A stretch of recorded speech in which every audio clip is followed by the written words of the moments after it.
Abasawo abali mu kugezesebwa bassa wansi ebikola nga balaga obutali bumativu oluvannyuma lwa minisitule y'ebyobulamu okulemererwa okubasasula emyezi egisoba mu ebiri. Ensonga eno omukulira w'ekikolwa ng'olukulu Anita Mongo gy'atandikiddeko mu kuggulawo olutuula lwa leero n'assa ku nninga minisitule y'ebyobulamu okuvaayo okulaga weyimiridde ku nsonga eno. Especially with the outbreak of Ebola, and not only Ebola, with all the other sicknesses.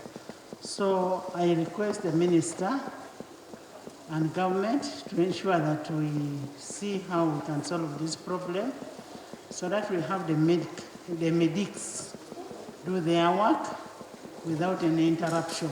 Minisita omubeezi w'ebyobulamu Margret Muhanga yalabiseeko era ng'ono ategeeza ng'abasawo bano bwe basasuddwa ebbanga lye badde babanja era nti n'okwekalakaasa kusaziddwamu. The interns have been paid to date, and there's nothing that is left to be paid to them, and the strike was called off. The dentists and doctors were paid 2.5 million, the pharmacists 2 million, nurses and midwives 1.5. Muhanga ku nsonga z'okulwawo okusasula abasawo ategeezezza ng'ekizibu kino bwe kyava mu minisitule y'ebyensimbi okulwawo okubawa ensimbi. However, Right Honourable Speaker, July and August were paid from the first quarter, but releases were inadequate, and thus we paid September and October in this quarter. That's the areas that we had. Wabula akulira oludda olwabala gavumenti mu Parliament Mathias Mpuga Nsamba aganye okumatira n'ennyinyonnyola ya minisita n'ategeeza nga bannayuganda abawerako bwe bafiiriddwa obulamu bwabwe olw'obulagajjavu bwa minisitule eno. Will you explain to this House, Honourable Minister, how many lives were lost out of that negligence, and who should we really demand to account? Because, Right Honourable Speaker, for the minister to simply casually come here and explain that they have after all paid, when people are complaining about patients not attended to because somebody is casually attending to duty, is unacceptable.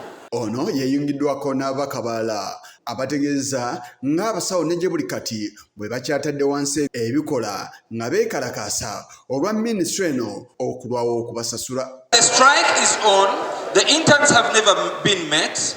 The interns have not been paid, and therefore the minister is lying.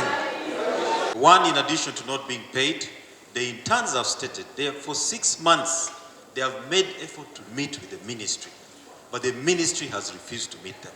The only information they get is through the media. Secondly, the issues on which the interns are striking about is also the issue of salary discrepancies. The president directed that the interns be paid half of the salaries of their seniors. But what is happening is that the Ministry of Health has decided to apply their own salary scheme. I think it's only very important that we bring it out that it is like a general thing. I got a call from somebody who works with the UMI, and is complaining that the consultants who are working with the Uganda Management Institute have not been paid for the last 8 months. It still says July and August insufficient fund was released. September, October has also been released. I think this statement should be expunged from the answer. Otherwise, the whole house will look as if we are joking with these interns. Omukulira w'ekikolwa ng'olukulu Anita Mongo alagidde minisita okujja olunaku olw'enkya alage obukakafu obumatiza nti basasudde abasawo abagezesebwa era nti n'okwekalakaasa kwasaziddwamu. We also want evidence of payment that should be laid on table, and we want evidence that finance did not release all the money. If you're saying they didn't release, but as far as we know, the minister told us that all the money for salaries were released. So we need all that tomorrow and come ready for a debate on the issue of medics. Guno si gwe mulundi ogusoose ng'abasawo abali mu kugezesebwa balaga obutali bumativu olw'okulwawo okusasulwa. Kigongo ku lwa Channel 44 olweggulo.